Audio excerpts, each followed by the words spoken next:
কাশিমপুর কেন্দ্রীয় কারাগার 1-এ 2 বন্দীর মৃত্যু হয়েছে। এর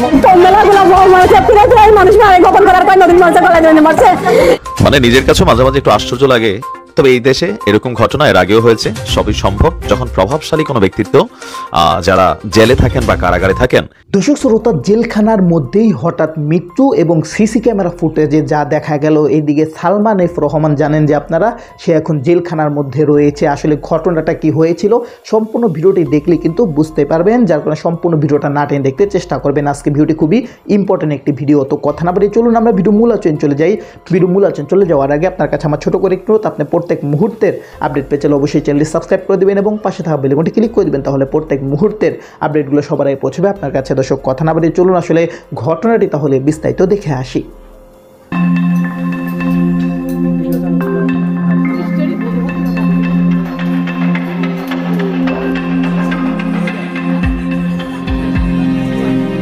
আমার মেয়ে নদীত নিজে মারিছে, আমি 3 লাখ টাকা চাইছিল, আমি দিইনি। আমার মেয়ে গলা টিফিন দিয়ে পানি পিয়েছে, মারিছে নদীত। আমি আর কিছু বলতে পারলাম না। চাচাকে ফাঁসি চাই। আমার মেয়ে কলালো লাগির বিয়ে করেছিলি আগে। আমার মেয়ের আমি ফাঁসি চাই। আমার মেয়ের আমি অত্যাচারের বিচার চাই।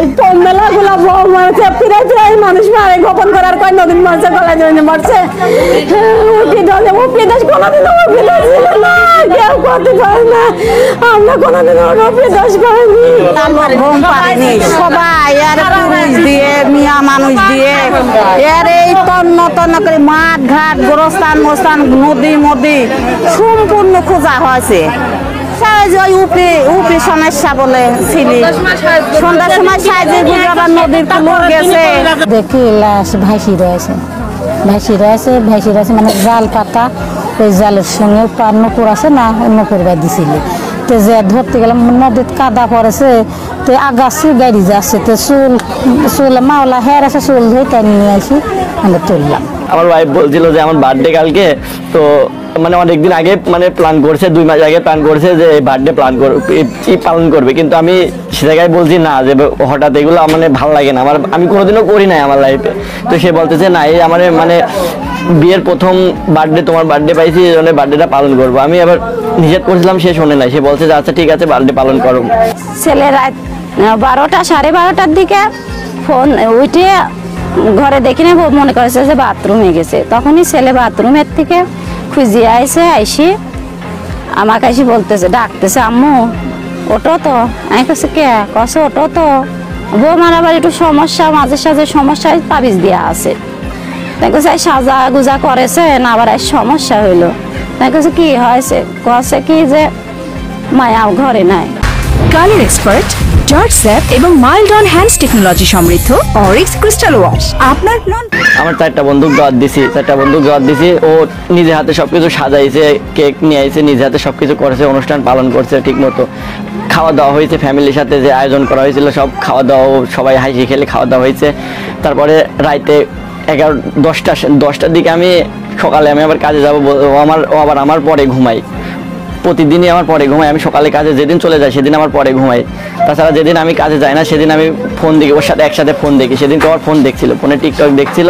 তো আমি কাজে যাব, ঘুমাই গেছি। তখন রাত 12:30 থেকে 1টা এরকম হবে। আমি মানে এইদিকে ঘুমাইছি। তো তারপরে আমি যখন এই পাশে ঘুরছি, আমার ওয়াইফ এই পাশে ঘুরছি। তো তখন দেখি আমার ওয়াইফ নাই, ফোন টিকটক হচ্ছে, ফোন বাজছে। তখন দেখি আমার ওয়াইফ নাই। তখন আমার দিকে তাকালাম, দরজার দিকে তাকালাম, দরজা দেখি কি খোলা। তারপরে ভাবছি হয়তো ওয়াশরুমে বাইরে গেছে, দেখতে ওয়াশরুমে এসে দেখি নাই। তারপরে 4-5 মিনিট আমি যাই হোক আশেপাশে খুঁজেছি, পাইনি। তারপর আবার আমার আম্মুক ডাক দিয়ে যখন পাইনি, তখন আমার একটা ভয় কাজ করছে, চিন্তা কাজ করছে। ওর আবার সমস্যা আছে, মানে ওকে সমস্যা, এগুলো নিয়ে সামনে কবিরাজও দেখাইছিলাম, সে সমস্যা আছে। আমি আবার আম্মুরা কবিরাজ দেখাইছে, 2টা কবিরাজ দেখানো হয়েছে। তো তারা হলে তাবিজ দিয়েছে, ওর গলায় তাবিজ আছে। সব জায়গায় কোনো জায়গায় খুঁজা বাদ রাখিনি, খুঁজে রেখে তারপরে আমরা সকালবেলা ফজরের সময় তখন বলতেছি কি যে দেখ এখন হইলো গা কি করব, সবাইকে এক জায়গায় নিয়ে সবকিছু হইলো গা বলতেছি। তখনই মনে করেন নদীর কূলে 2টা বাচ্চা এসে বলতেছে যে নদীর কূলে হলে গা একজন মরা ভাসতেছে। বিষয়টা আমি যতটুকু জানলাম, সে বিষয়টা আমি সকালে জানতে পারলাম যে একটা লাশ পাওয়া গেছে। সেই লাশটা এই বাড়ির এই মেয়েটা।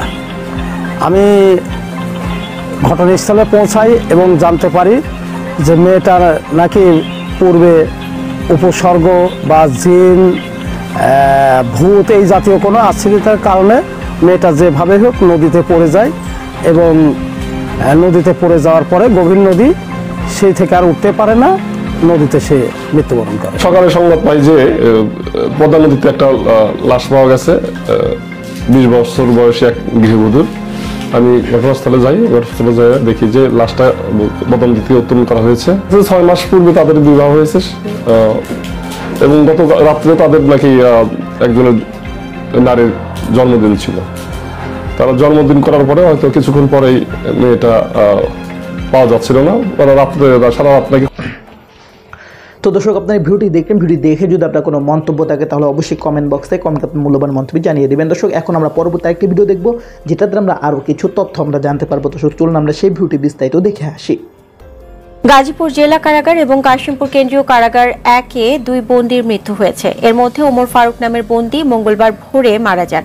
তিনি গাজীপুর জেলা কারাগারে ছিলেন। গাজীপুর জেলা কারা সূত্র জানায়, মঙ্গলবার ভোরে কারাগারের একটি সেলে বন্দী ওমর ফারুক কম্বল পেঁচিয়ে ফাঁস লাগিয়ে আত্মহত্যার চেষ্টা করে। পরে কারাগারে প্রাথমিক চিকিৎসা দিলেও পরিস্থিতির অবনতি হলে তাকে হাসপাতালে নেওয়ার পথে মৃত্যু হয়। অপরদিকে সোমবার রাতে কাশিমপুর কারাগারের দুলাল উদ্দিন নামে আরও এক কয়েদি অসুস্থ হয়ে মারা যান। মানে নিজের কাছেও মাঝে মাঝে একটু আশ্চর্য লাগে, তবে এই দেশে এরকম ঘটনা এর আগেও হয়েছে। সবই সম্ভব যখন প্রভাবশালী কোনো ব্যক্তিত্ব যারা জেলে থাকেন বা কারাগারে থাকেন, এরকম ঘটনা নিয়ে মাঝে মাঝেই গণমাধ্যমগুলোতে প্রতিবেদন হয়। বাংলাদেশের প্রথম সারির গণমাধ্যম কালের কণ্ঠ আজকে তারা কিছুক্ষণ আগে একটা প্রতিবেদন করেছে। বাংলাদেশের শেয়ার বাজারকে শেষ করে দেওয়া বা আরো বিভিন্ন লুটপাট কাণ্ডে জড়িত হিসাবে যে ব্যক্তির নাম খুবই কমন, তার নাম হচ্ছে দরবেশ। গ্রেপ্তার এড়াতে ভারতে যাওয়ার সময় দাড়ি মুস্কাটে রং লাগাই দিছিল, কিন্তু সামহাও বাঁচতে পারেনি। এই মুহূর্তে আছেন আদালতে। গতকালকে আওয়ামী লীগের ঊর্ধ্বতন নেতা, এমপি, মন্ত্রী যারা খুব টপ লেভেলের, আপনারা যারা ভাবছেন যে ভিতরে বসে তাদেরকে প্রতিদিন রিমান্ডে নেওয়া হচ্ছে অথবা $5 দেওয়া হচ্ছে, আসলে বিষয়গুলো তা না। তারা ডিভিশনগত সুবিধায় আছেন। ইভেন আজকে সালমান এফ রহমান সম্পর্কে আপনার যে বক্তব্য আসছে কালের কণ্ঠে বা রিপোর্টটা আসছে, এটা নিয়ে অলরেডি আইজি প্রিজন যিনি আছেন তিনি খতিয়ে দেখার আশ্বাস দিয়েছেন।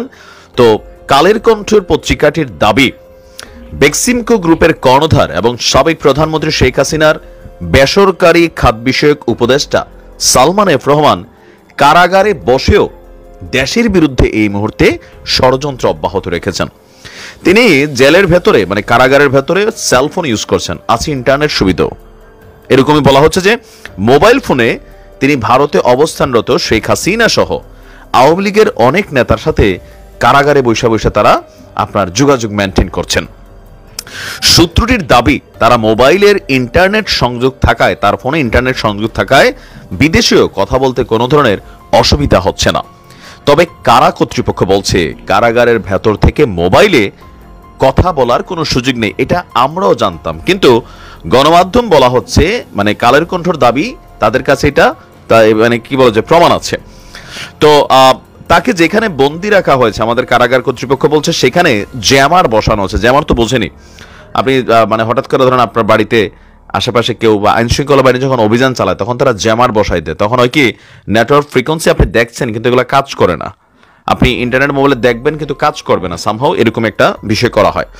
তো বলা হয়েছে এখানে শেখ হাসিনা ভারতে যাওয়ার। তো দর্শক, আপনারা সম্পূর্ণ ভিডিও দেখলেন। সম্পূর্ণ ভিডিও দেখে যদি আপনার কোনো মন্তব্য থাকে তাহলে অবশ্যই কমেন্ট বক্সে আপনার মূল্যবান মন্তব্য জানিয়ে দেবেন। দর্শক, কথা বলতে বলতে আমরা ভিডিও শেষ পেয়ে চলে এসেছি। ভিডিও শেষ করার আগে আপনার কাছে আবার অনুরোধ করছি, আপনার প্রত্যেক মুহূর্তের আপডেট পেতে চাইলে অবশ্যই চ্যানেলটি সাবস্ক্রাইব করে দেবেন এবং পাশে থাকা বেল আইকনটি ক্লিক করে দেবেন, তাহলে প্রত্যেক মুহূর্তের আপডেটগুলো সবারই পৌঁছবে আপনার কাছে। তো বিশেষ করে ভালো থাকবেন, সুস্থ থাকবেন। আল্লাহ হাফেজ।